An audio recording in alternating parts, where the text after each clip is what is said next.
r/ProRevenge. My lawyer and I laid a trap for my adulterous alcoholic wife in my divorce. When I got divorced, my alcoholic wife of 18 years had started another affair, this time with her addictions counselor. My lawyer and I laid a trap for them.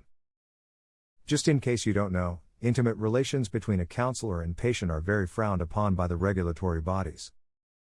And I was more than pissed after putting her through rehab, $25,000 which I didn't have to do, only to have her fall back into her old behavior.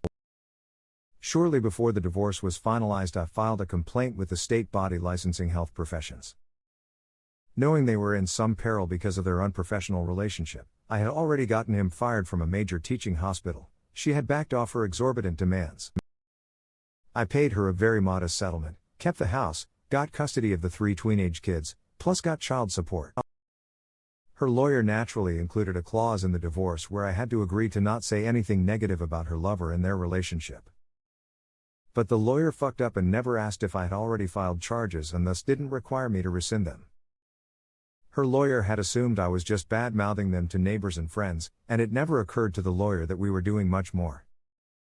When the Board of Health Professions responded to my complaint shortly after the divorce was finalized, I told them that it would take a subpoena to get me to testify. A subpoena trumps an agreement in a divorce settlement.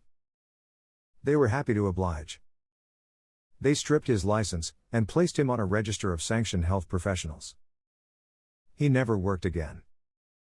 They were broke in a handful of years and she divorced him when the money ran out. In the interim his mother had died, leaving a fair-sized estate, so it took longer than I expected. Oh, and the frosting on the cake was that his wife Anna traded notes, notably hotel receipts from the time of their affair, that helped each of us in our respective divorces. Justice was served. A response to the post. And the op lived happily ever after.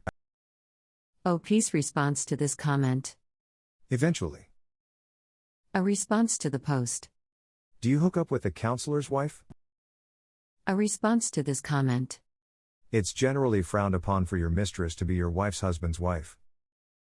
A response to the post. What was the trap? A response to this comment.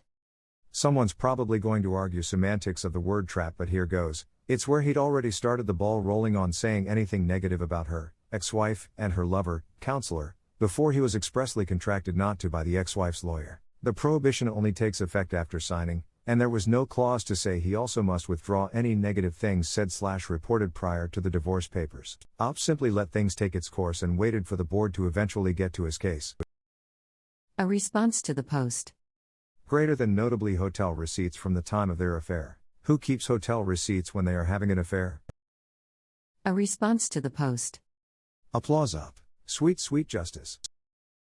A response to the post. This is actually a pretty horrible story. While the addictions counselor screwed up, at the end of the day he was dating someone who was already split from her husband.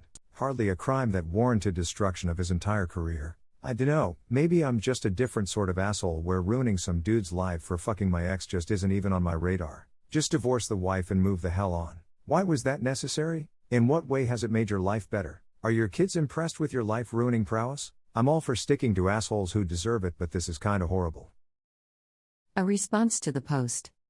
Cool, but you clearly aren't quite right in the head either.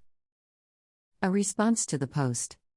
I understand your frustration, but what the heck? Greater than, and I was more than pissed after putting her through rehab, $25,000 which I didn't have to do, only to have her fall back into her old behavior. An addiction isn't fixed just by throwing money at it.